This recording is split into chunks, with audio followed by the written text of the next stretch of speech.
L'ambiance est tout autre fin octobre. Lagon et Grande Bleue au programme, une nouvelle île à conquérir pour les ultra-trailers, celle de la Réunion. La Diagonale des Fous, comme est désigné le Grand Raid de la Réunion, porte bien son surnom. C'est certainement l'une des épreuves les plus exigeantes du calendrier mondial.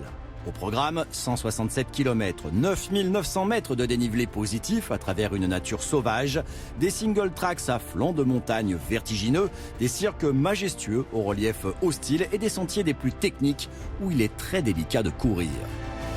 Mais pour les plus forts, c'est un théâtre parfait pour l'étape finale de l'Ultra Trail World Tour 2016.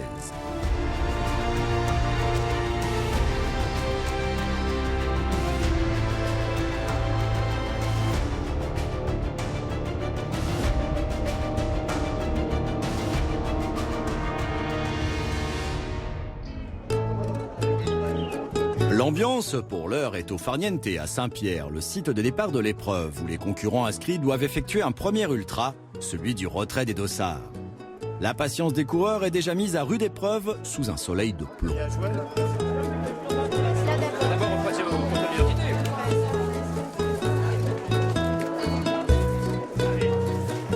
La Réunion, c'est l'accueil, l'ambiance et puis le parcours qu'on ne trouve pas ailleurs. C'est très technique et puis très casse-pattes. Les favoris sont soumis au même régime que les autres. Andrea Hauser, deuxième de l'Ultra Trail World Tour, tentera de faire mieux que sa troisième place de l'an dernier sur cette même course. François Den, lui, postulera à une troisième victoire éventuelle.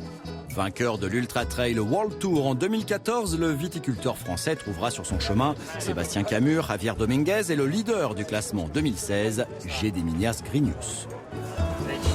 Ça va mieux avec nous. Suite à l'UTMB? Suite à l'UTMB? I feel good. Like when I arrived, not so fresh, because I had a lot of running, which was basically flat. But 1 week before the Grand Raid, I went to Germany, and I was on kind of duty trip. But like in the evenings, I have a time for running, so. Like each time I did like at least 1,000 ascent, and basically this week was my preparation for Grand Raid in Union. So yeah, but I feel kind of fresh, except of that this morning, I did too much running and maybe it's not so fresh like was yesterday. My plan is like to start slowly and we'll check, from the way it goes. If I'll be like good enough, maybe I'll run faster, and if I'll see that I am struggling, so I'll try just to be calm and run at a slower pace just to finish the race. Because last year I didn't finish the race, and usually I prefer to finish the race. So my plan is this year is to finish like Grand Raid in Union no matter what.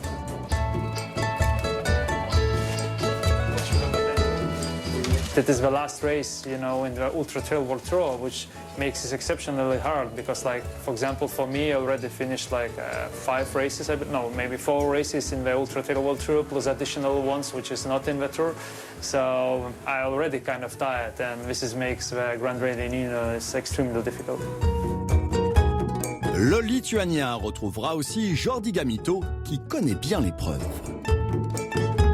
Esta carrera para mí primero es importante porque podría conservar el top 5 del Ultra Trail World Tour y aparte la carrera en sí pienso que es de las más técnicas del circuito y es la que más me gusta.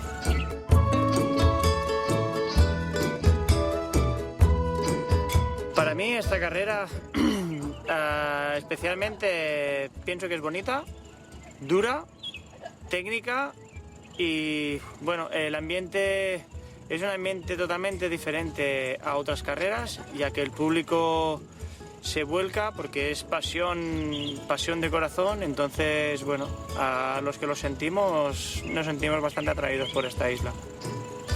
Jordi told me that there's a really contrast in the temperatures, so you have to be aware that perhaps you are really hot and then it comes the cold.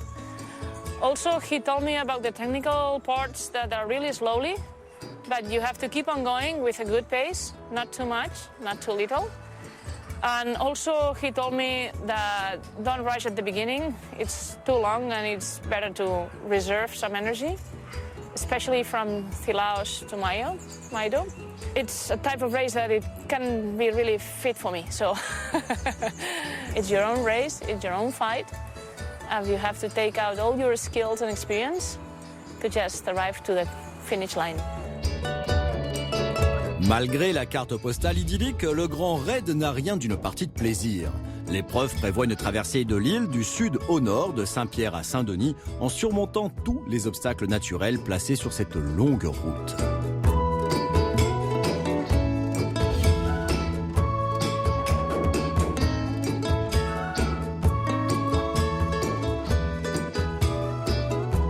C'est l'ébullition dans la petite ville de Saint-Pierre, colonisée par les 2545 prétendants à la finish line, qui prendront le départ à 22 h pour une première nuit de course. Avant ça, les bénévoles vérifient une dernière fois le contenu des sacs, où le matériel obligatoire doit figurer. Puis il est temps de trouver une place au chaud avant le départ, de saluer ses adversaires, de retrouver ses copains engagés dans la même galère, et pourquoi pas de faire un dernier petit somme avant la longue épopée qui s'annonce.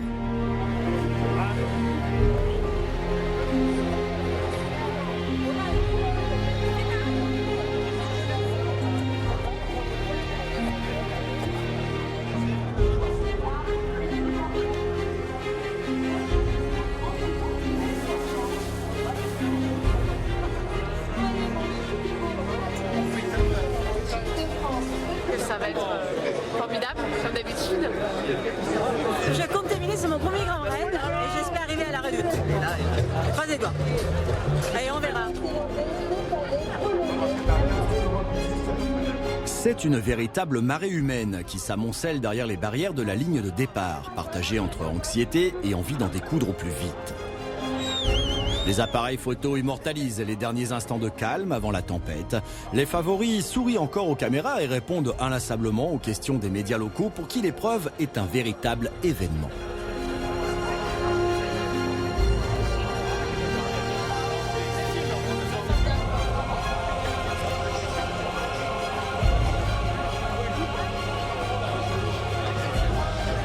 L'année dernière, je m'arrête à Plaine des Merles. J'avais vraiment envie de revenir dessus parce que c'est exceptionnel, quoi. C'est vraiment un côté trail que j'apprécie vraiment, hein, parce que là on part un peu plus à l'aventure qu'en trail et on part quand même dans un sacré chantier par rapport à ce qu'on découvre en métropole, même s'il y a plein de parcours techniques difficiles.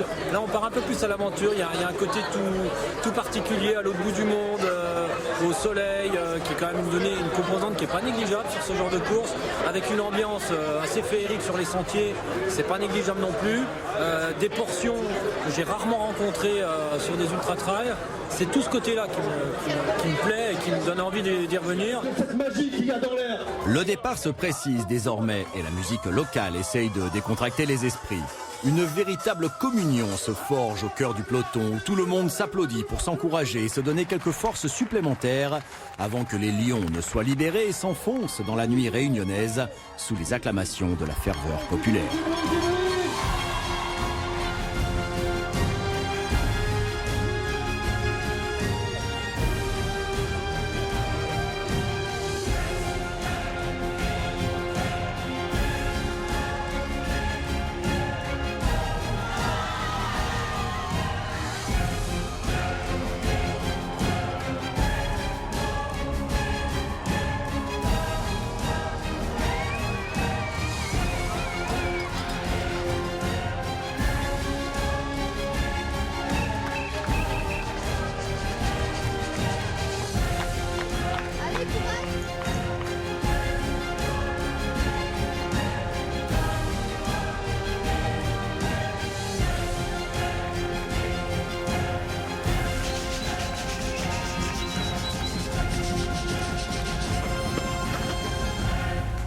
Je ne me prends pas la tête, je vais essayer de faire une course et puis je pense les autres pareil.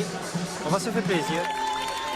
François Den mène déjà le groupe de tête en bon favori qui s'affirme. Derrière, la gestion de course est à l'ordre du jour. Quitte à marcher très tôt sur le parcours, la route étant encore si longue.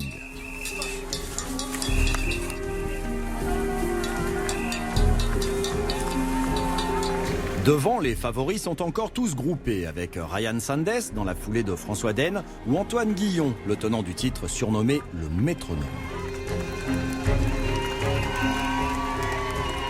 La sortie de la ville de Saint-Pierre et sa route bitumée permettent aux coureurs de prendre un dernier bain de foule avant de s'enfoncer sur des terrains beaucoup plus hostiles.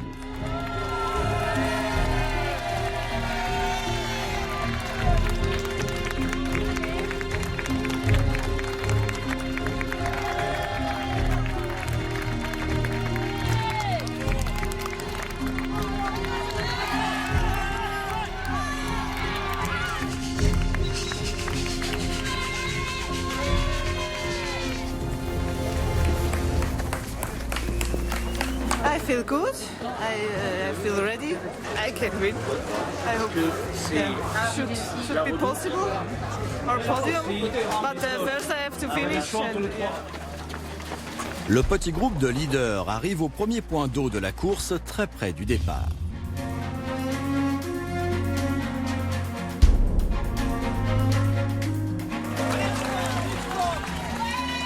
Le peloton n'est pas encore éclaté après si peu de kilomètres et c'est un peu la cohue.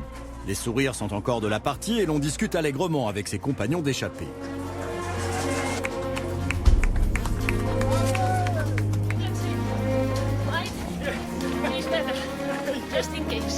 Avec la ville désormais derrière soi, l'ambiance s'assombrit. Les premiers sentiers offrent déjà de petits écarts en tête de course. La visibilité est réduite, à peine quelques dizaines de mètres entre chacun, et l'on se prépare à affronter le dénivelé tout proche. C'est bon, Freddy? Ouais. Parfait, merci.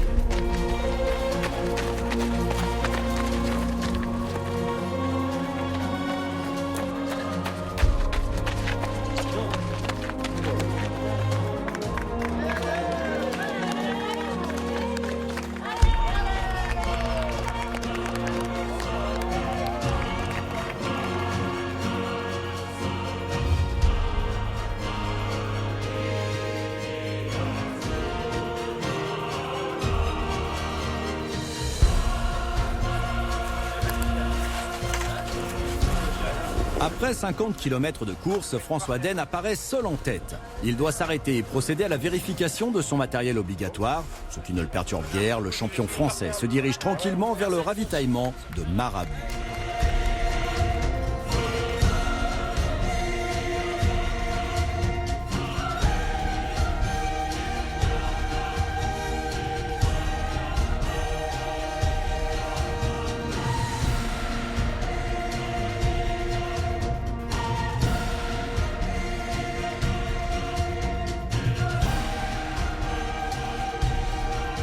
Derrière lui, les Espagnols Gamito et Dominguez. Vont-ils effectuer une course d'équipe pour revenir sur le français?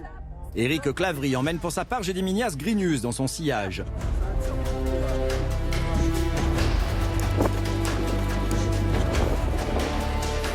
Ryan Sanders prend le temps de s'arrêter sagement au ravitaillement. Le local de l'étape, Freddy Thévenin, qui avait ouvert le chemin durant plusieurs kilomètres, a repris un rythme plus sage dans cette première nuit de course.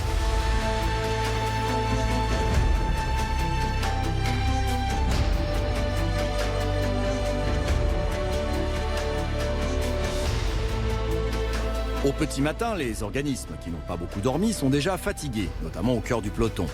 La plupart des amateurs optent pour le mode rando-course pour poursuivre la route en prévision des hauts sommets qui les attendent et des single tracks tracés à flanc de montagne où toute sa vigilance et sa lucidité seront requises.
c'est un peu comme toutes les courses d'ultra-trail, quoi.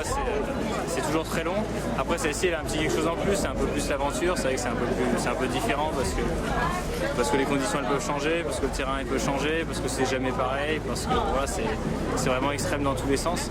Donc je pense que voilà, sur tous les ultra-trails, il faut vraiment être humble avant le départ, mais sur celui-ci encore plus. Et, voilà, on ne sait jamais vraiment à quelle sauce la montagne et la nature va nous manger, quoi. Donc c'est encore un peu plus excitant.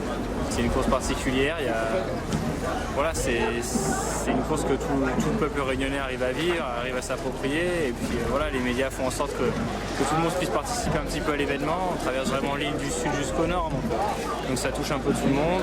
Il y a tout le monde qui essaye voilà, de participer justement à cette course une fois dans sa vie quand on est réunionnais. Donc ils connaissent tous quelqu'un qui l'a fait de près ou de loin. Donc c'est vraiment une ambiance particulière et à vivre. Comme souvent, Antoine Guillon n'est jamais loin de la première place. Il est le tenant du titre et a aussi terminé 4 fois sur le podium d'une épreuve qu'il connaît sur le bout des doigts, qu'il affectionne et maîtrise particulièrement.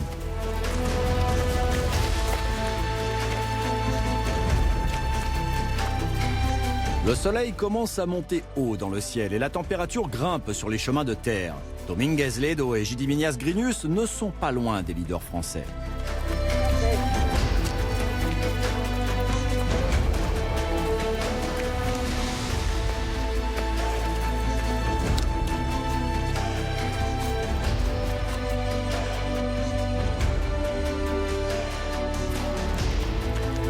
Derrière eux, Sylvain Camus a pris le leadership à son frère Sébastien, pas assez remis de son top 10 à l'UTMB.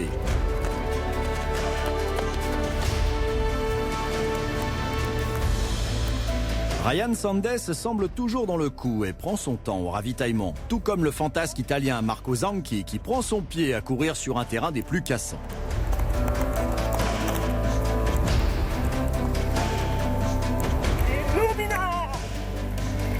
Chaque ravitaillement au point d'eau ressemble à une base de vie où il faut se retaper avant d'enchaîner sur la difficulté suivante, souvent tracée droit dans la pente.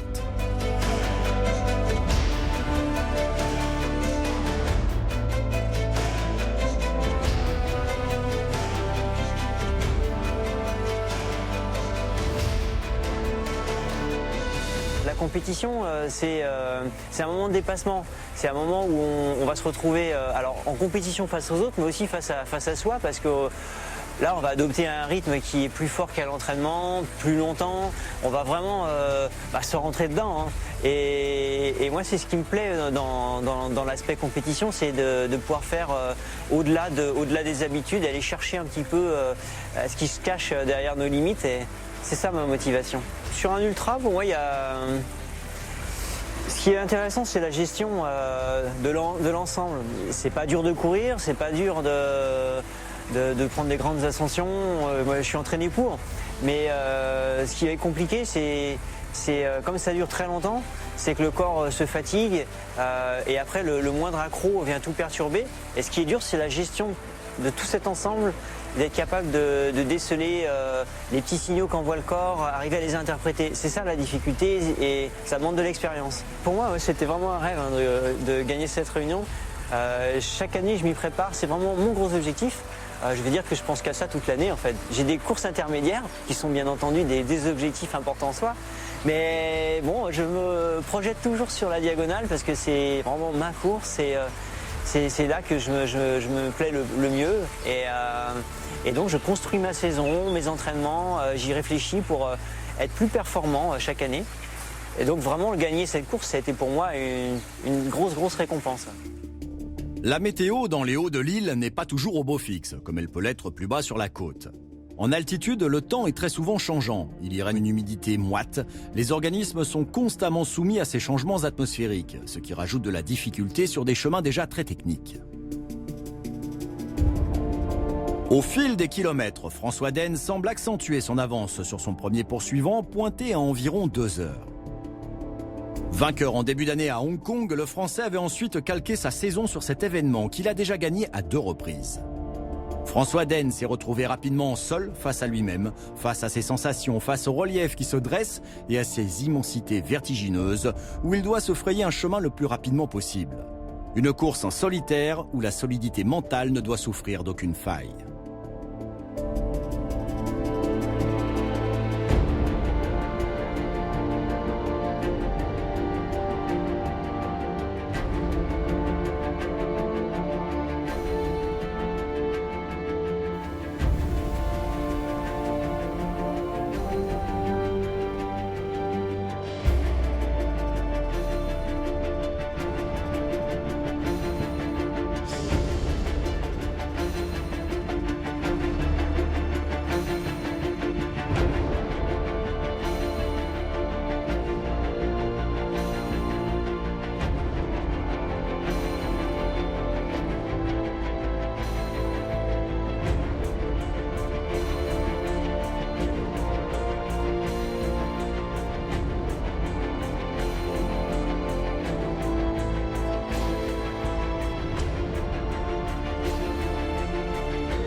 Well, I started running, I think 12 years ago, but I started doing road races like marathons. But then I discovered this amazing world of trail running, like 4 years or 5 years later. So let's say I started running, trail running 6 years ago. 8 years ago or something like that. And ultras, I'm doing ultra trials during last 6 years, I think. I like to run in the nature. I like running different scenarios in the forest, the mountains, by the sea, anything, anywhere like very far away from the road. I like the silence. I like the noise of the trees, the noise of the birds, the animals. I mean, I like traveling and I like running. And in this case, with the Trail World Tour, I can discover new places and I could run on those places. So for me, it's the mixture of those two hobbies I have. And I think it's a good combination and a good thing for us. Sur le chemin, la ferveur des Réunionnais pour les coureurs est une pure folie qu'on ne voit nulle part ailleurs. Les locaux accompagnent les concurrents dès qu'ils le peuvent et tentent de leur donner un regain de force.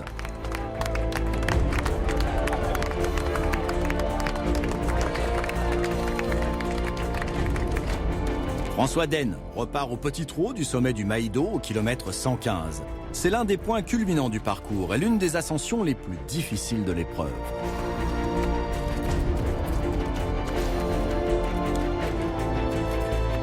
Antoine Guillon, lui, poursuit sa chasse, en reprenant du temps au fil des kilomètres, fidèle à sa stratégie de toujours, tout comme l'Espagnol Dominguez, placé en 3e position.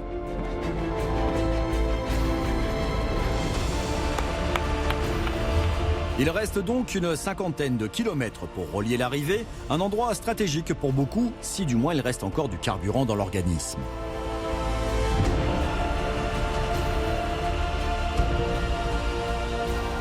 I think it's also such a long race, anything can happen, so I think for me it'll definitely just be about pacing myself and trying to finish the last 50-60 kilometers strong. I had a chat to him this morning about the race and he's given me some good insight and some good tips, so yeah, I'm excited and yeah, I think Francois' advice has definitely helped me and will help me for the race. Sandes reste bien positionné au Maïdo, comme il en avait eu l'intention en 4e position. Juste devant Gediminas Grinius, un peu plus touché par l'effort, semble-t-il.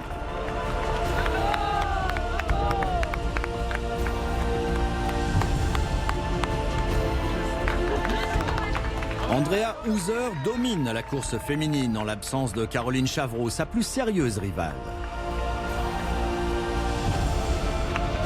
Pour les autres, chaque fin d'ascension est une victoire supplémentaire. Si la tête n'en peut plus, parfois le corps continue d'avancer.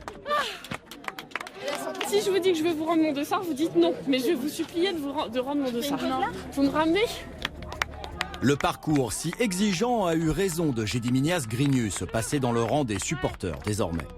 Les coureurs ressemblent de plus en plus à des automates qui progressent machinalement un pas après l'autre. On prend son mal en patience dans l'espoir d'un regain d'énergie pour repartir. On cherche des ressources auprès des autres concurrents dans cette force collective qui se bâtit au fil des heures et des rencontres. C'est chouette.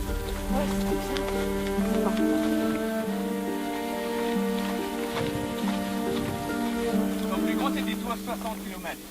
Dans la belle dans le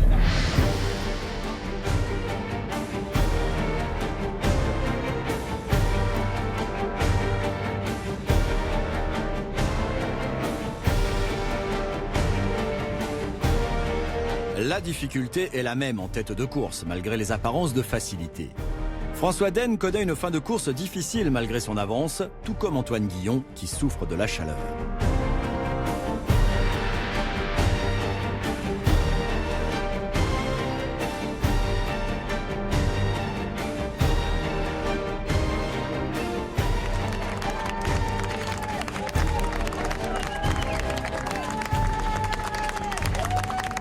Chaud, hein, t'as vu ça ?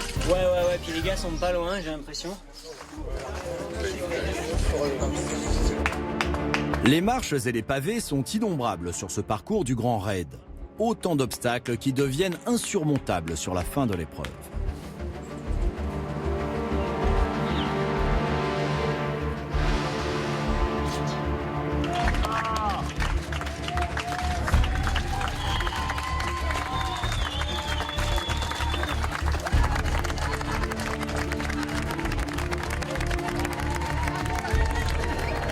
Ja, het komt weer de beste. I'm suffering up here. Vamos. Le jour tombe sur le Grand Raid et les températures avec. Le chemin des Anglais, à une vingtaine de kilomètres de l'arrivée, est un calvaire, même pour François Den, escorté par des supporters locaux. S'il a limité la casse dans les montées, François aura souffert dans les descentes, incapable de courir à certains endroits.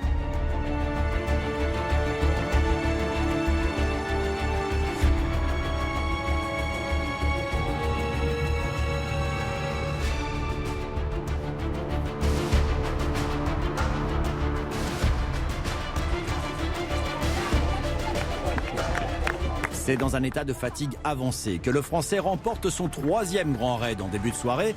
Après un peu moins de 24 heures de course, il est accueilli par un stade de la Redoute en ébullition.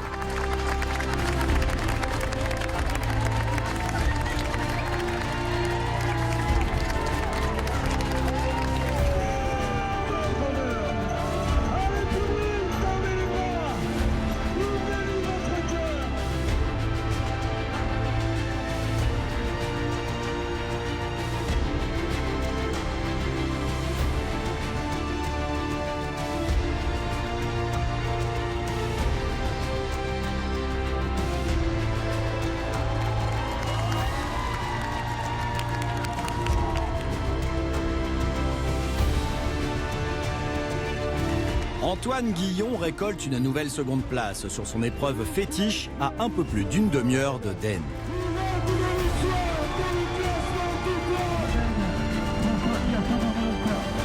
Il est suivi par l'Espagnol Dominguez, 3e, l'une des révélations de l'Ultra Trail World Tour 2016.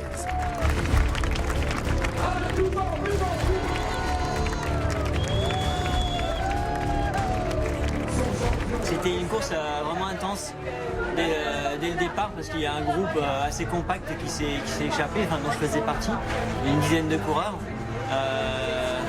avec un rythme progressivement élevé, entraîné par François. Et bon, il a fallu que je lève le pied, mais quand j'ai levé le pied, c'était déjà un peu tard. J'ai souffert pendant bien 2-3 heures. Le temps que ça revienne, et j'ai mis en place une stratégie de course pour pouvoir remonter. Je me suis dit que le meilleur endroit c'était Marabout à Sillaos, et ça a pas mal fonctionné, et je me suis rapproché d'un bon groupe de tête, et j'ai poursuivi ensuite mon effort, et j'avais vraiment la pêche. Et une fois que je me suis retrouvé à la 2e place, il fallait assumer, hein, il fallait y aller, hein, donc c'était compliqué. Des coureurs qui sont allés au bout d'eux-mêmes pour cette dernière étape, tels que l'Espagnol Dominguez, qui finit 2e au général de l'Ultra Trail World Tour, derrière Gediminas Grinius.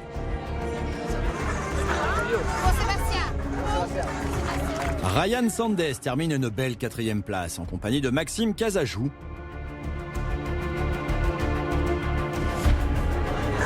Beautiful, no? The ambiance too, yeah.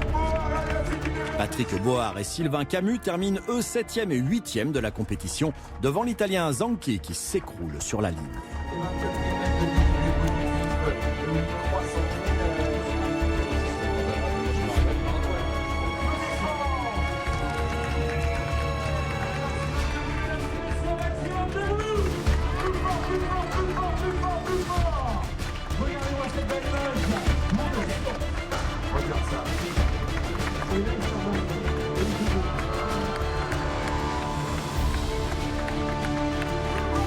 Chez les féminines, les pronostics l'avaient donnée favorite et Andrea Hauser aura tenu son pari.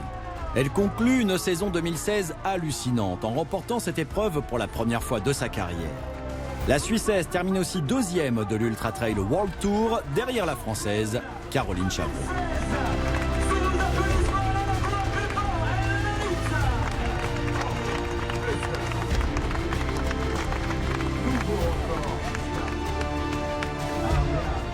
unglaublich. Ich fasse es kaum, dass ich so, vor allem die Zeit auch, dass ich so schnell war heute. Ja, ich erwartete eigentlich, dass ich etwa dieselbe Zeit wie letztes Jahr laufen kann, aber ich fühlte mich, nach 30 Kilometern fühlte ich mich gut am Anfang. Das habe ich immer, da fühle ich mich nie sehr gut. Aber ja, es lief. La fête peut battre son plein dans un stade de la Redoute qui s'anime à chaque arrivée. Tard dans la nuit, le top 5 de chaque catégorie est fêté par le public qui attendra toute la nuit et parfois jusqu'au lendemain.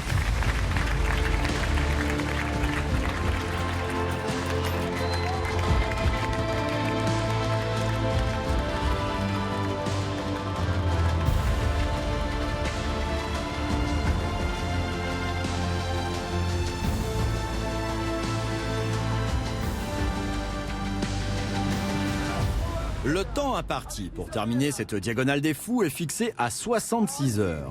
Une barrière horaire contre laquelle doit se battre une grande partie du peloton. Le sentiment de victoire est d'autant plus fort lorsque l'on parvient à franchir la ligne en ayant tout donné et flirté avec ses limites. Et comme souvent dans ce sport, les derniers sont autant applaudis que les premiers.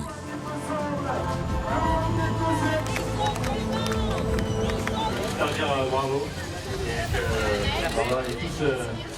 Tous un peu dans le même bateau au départ et à l'arrivée on est tous ravis de voir la ligne d'arrivée. Je pense que quand on voit leur visage, on a tous eu la même joie de franchir la ligne d'arrivée. Et puis il y a un public qui est super pour les accueillir, donc je pense qu'on aura tous en mémoire cet âge d'arrivée, donc bravo à eux et je pense qu'on peut encore les applaudir. Merci à vous. C'est quand même une course très très longue et puis c'est vraiment une aventure particulière ici. C'est que là, c'est bien que la course elle dure encore un peu derrière pour avoir le temps de savourer un petit peu et puis de se rendre compte un petit peu du chemin accompli. Je suis parti moi pour faire 170 km, j'avoue qu'il y en aurait eu un de plus, ça m'aurait vraiment embêté.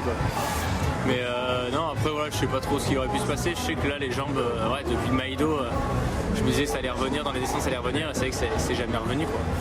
Voir tout ce monde sur le bord des chemins, c'était incroyable. Tout le long de la course, j'ai vraiment eu des images merveilleuses. De toute façon, quoi qu'il arrive, je savais que je voulais terminer cette course. Il n'y avait pas de souci, mais j'ai un moment où j'avais juste envie de m'asseoir un petit peu, de me vider un peu, de me souffler un peu.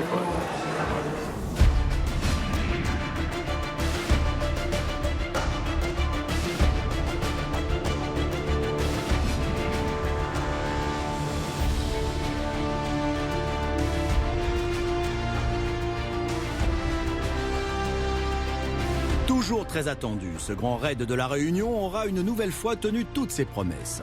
Le classement de cette dernière étape ne bouleversera pas le résultat final de l'Ultra Trail World Tour 2016. Caroline Chavreau et Gediminas Grenius en sortent grands vainqueurs, récompensés d'une exceptionnelle régularité au plus haut niveau.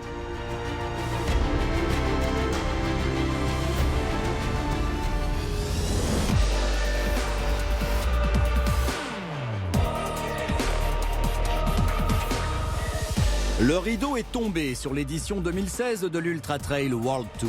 Aux 4 coins du globe, sur les 5 continents, des milliers de trailers ont pu découvrir des univers exceptionnels et des cultures différentes. Rendez-vous est pris pour 2017 avec au programme plus d'épreuves et d'émotions sur la prochaine saison de l'Ultra Trail World Tour.